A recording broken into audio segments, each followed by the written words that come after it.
Okay, so we're going to talk about electronegativity, which is the ability of an atom to attract electrons in a chemical bond. So the situation would be something like hydrogen with its 1 electron and fluorine with 7 electrons. So there's my Lewis dot structure.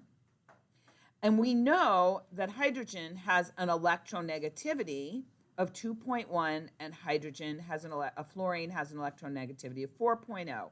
How do we know this? Okay.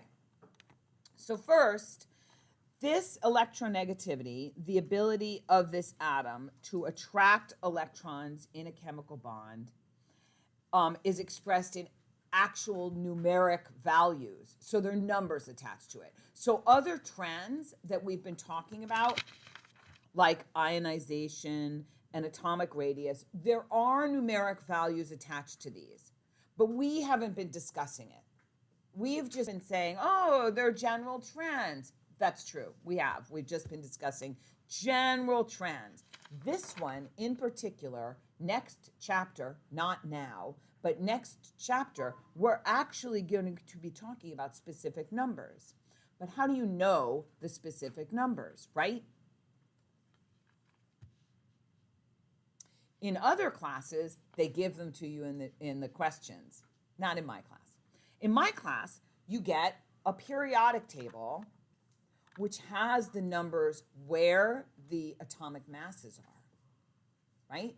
And this is what happens. You get this periodic table, and it has the electronegativities on it. So fluorine right here is a 4.0. See that?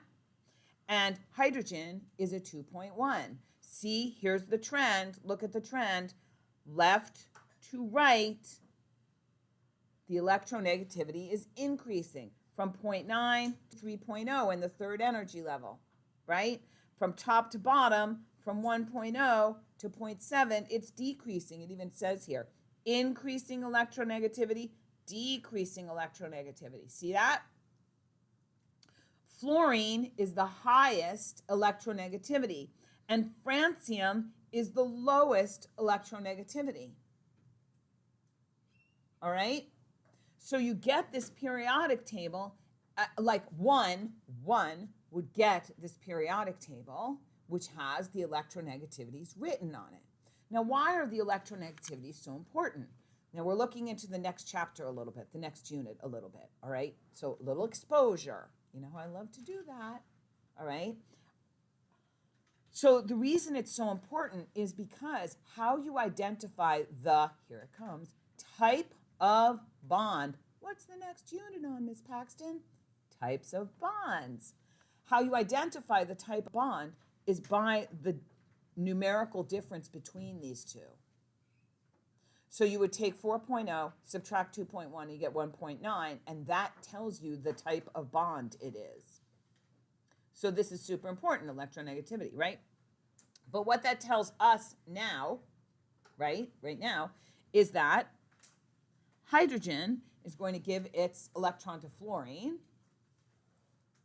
but it doesn't ever do that permanently. The saying is, there's no such thing as a 100% ionic bond. Ionic meaning one ion giving its electron to another. There's no such thing. What we're actually doing is determining the percentage of time that the electron is spending there. And so in the end, what we have is something that looks like this. And it's sort of like this. Oh, the electron spends more time with fluorine than hydrogen. Well, how do you know that? Because 4.0 versus 2.1. Is this exact? No, it's a representation that fluorine gets the electron more time than hydrogen. The electronegativity is higher. So that's what that means. So fluorine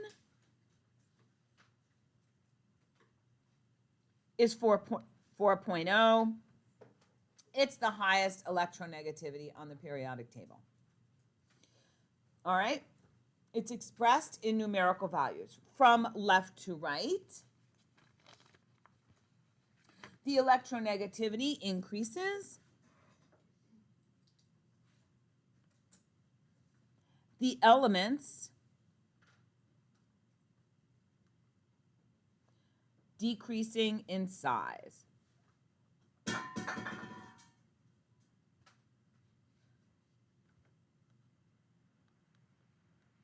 And the nuclear charge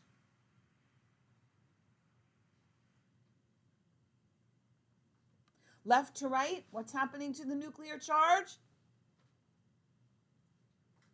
Left to right, what's happening to the nuclear charge? It's increasing. Yes, it's increasing. The nuclear charge is increasing left to right.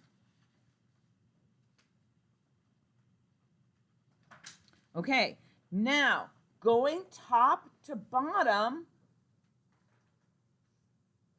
is the ability of the atom to attract electrons when the atom is in the bond going to increase or decrease? It is going to decrease. Decreases. The element is increasing in size.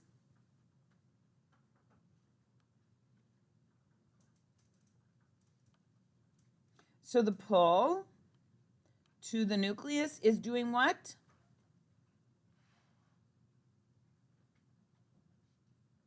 What's happening to the pull to the nucleus if the element is increasing in size? The pull to the nucleus is decreasing, right? So you see all of these trends tie back to the atomic size. The larger the element, the less the pull on those nucleus, those valence electrons to the nucleus. The smaller the element, the stronger the pull on those valence electrons to the nucleus, okay? So again, this trend is opposite from the atomic size. Okay? That is the last trend. 4 trends. And remember, ionic size is only for the element and then the ion of the element. It's not a trend across the periodic table. Okay? It's just like beryllium and beryllium plus 2, sodium, sodium plus 1, oxygen, oxygen minus 2. All right? Okay, so now we're going to put the trends on your periodic table. So you're going to get your periodic table out because I know you want to see how it's done by other people.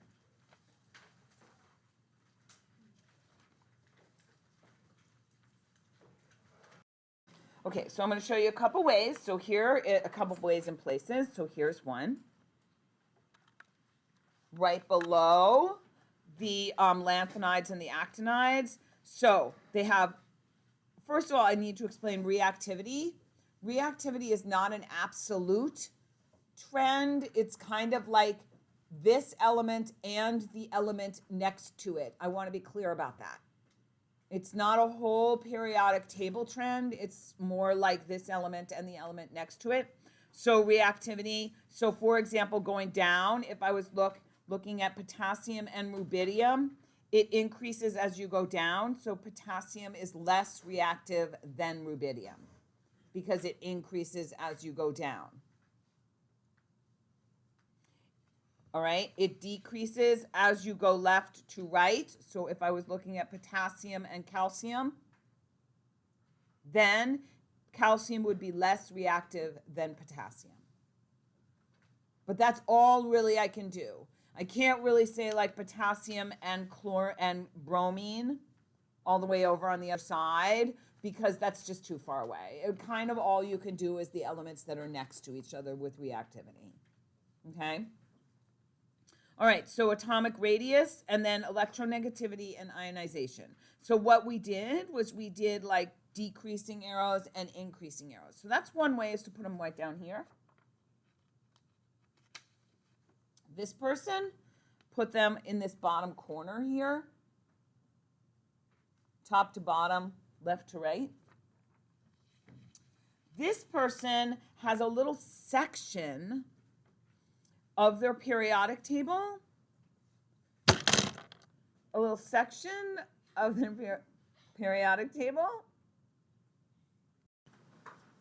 for the for trends, for periodic trends. So there's like the trends, and then down here is like next chapter we're going to do a little bit more on electronegativity, so that's down here. And then over here is what I'm going to tell you about the periodic table. So there's like some periodic table information here.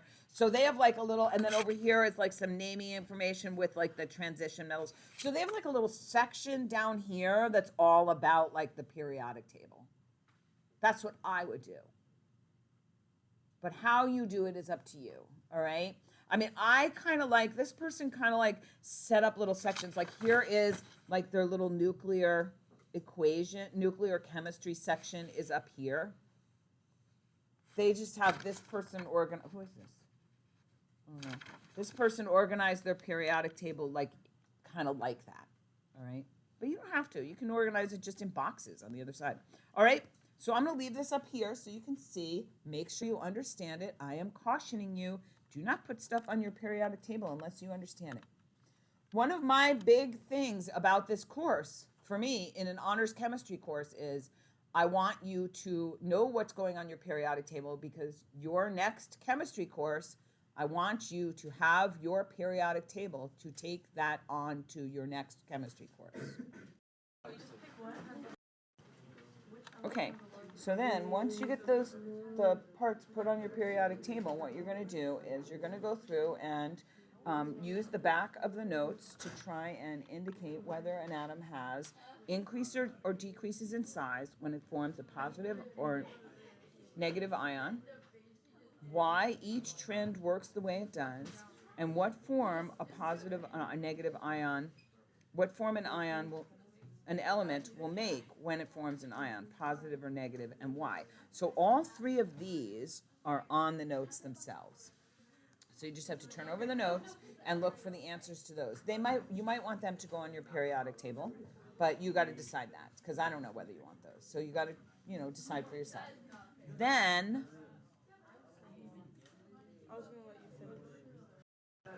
okay, so the next thing you're going to do is you're going to find the highest and lowest electronegativity on the periodic table. Use your trend arrows that you just put on your periodic table and find the highest and lowest of each one of these. Do not include the noble gases in on those.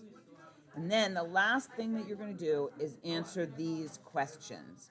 And what you're doing is you're testing to see if you understand your arrows, your trends that you wrote on your periodic table. Do you understand how to use them? Because on the test, you're going to need to use them. So you want to make sure that you know how. So use your arrows and see if you know how to find these, the answers to these questions. Okay.